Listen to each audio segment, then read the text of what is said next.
Hey everyone, Rosemary Hassan back again to help you take full control of your life. So let's do a deep dive and a quick health hack with Pastor John Gray, who a couple of years ago mentioned that he had been in a life-threatening condition with a saddle pulmonary embolism.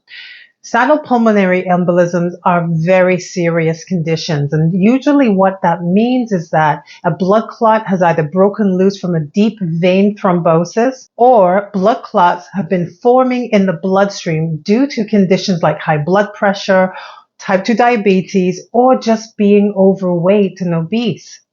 Now let's take a look at Pastor John Gray. He had sudden symptoms that came on. He decided not to drive home, or he would have probably, in his own words, died in the car. Luckily for him, his mother-in-law drove him to the emergency room, and that is where he discovered that he had this life-threatening condition. Saddle pulmonary embolisms are very, very serious because what it does is it straddles or it saddles both of the branches of the pulmonary artery that provides blood flow to the lungs. And without blood flow to the lungs, you are not going to live. As a matter of fact, there is a very high possibility of death with a diagnosis like this. And usually people who have a saddle pulmonary embolism die within minutes of having it or within days. It is truly a miracle that Pastor John Gray was able to get diagnosed and treated and have his life spared. So there's more to it than that, as you all know, when it comes to faith and practicing our faith and our belief in God to secure us when it comes to our health. If I were working with Pastor John Gray, now I am not his medical advisor in any way, and I'm not providing any kind of medical advice. This is for informational purposes only. But if I were working with Pastor John Gray and helping him through my signature life transformation program, what I would do is I would look first of all at what he's eating. He has all of the hallmarks for a high risk person when it comes to things like heart disease, thrombosis, stroke, heart attack.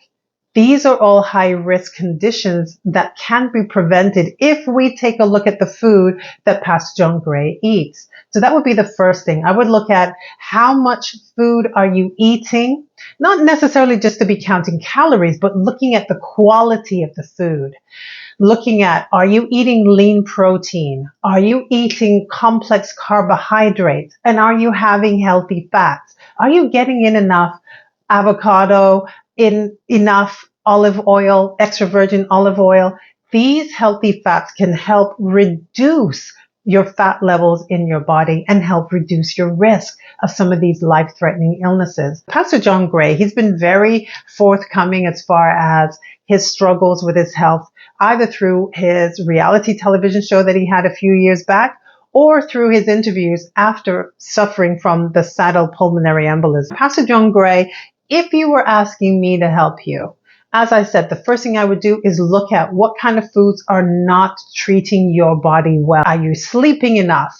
Are you exercising consistently and doing the right kind of exercises to reduce your body fat and increase your muscle mass? Now, the good news is that it's easier for you because you're a man, and men naturally have a higher muscle mass than women do. So men will see results quickly when you start a health and wellness program that can transform your life.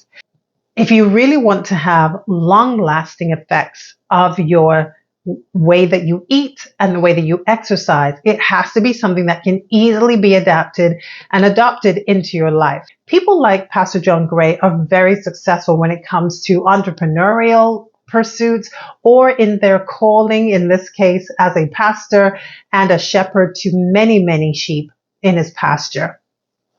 The thing that is very rarely discussed and is very rarely addressed is, what are you doing as a leader to promote and to rebuild people when it comes to their physical as well as their spiritual health?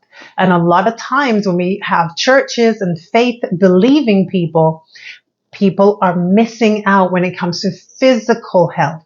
as well as spiritual health. When you have your physical health, then your spiritual health is naturally affected as well and enhanced.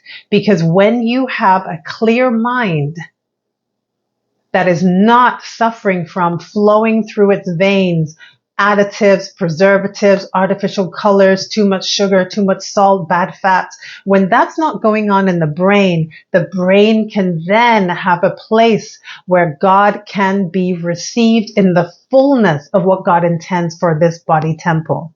So if I were working with you, Pastor John Gray, I would redo all that you've been doing when it comes to your nutrition. I would help you with your exercise to show you what are some of the male specific exercises that you should be doing to get the best outcomes, to reverse type 2 diabetes, lower your weight, and to help you get the best sleep that you've ever had. Because if you have what I'm looking at your profile and assessing that you would have, based on what the causes are and the risk factors are for a saddle pulmonary embolism, that means that you are probably overweight or obese, that you have high blood pressure, that you have type 2 diabetes, and that you probably have high cholesterol as well. I would work on all 4 of those areas: your nutrition, your exercise, how you sleep, and the final thing is how you think. And that's all for an acronym called NEST. NEST is what you need to finally win the battle that you've been struggling with for a long time. You want to leave a legacy? Leave a legacy of health for your children, for your wife, for your congregants, for you. And I'm here to help you with that. So if you want to learn more, and especially, I love this.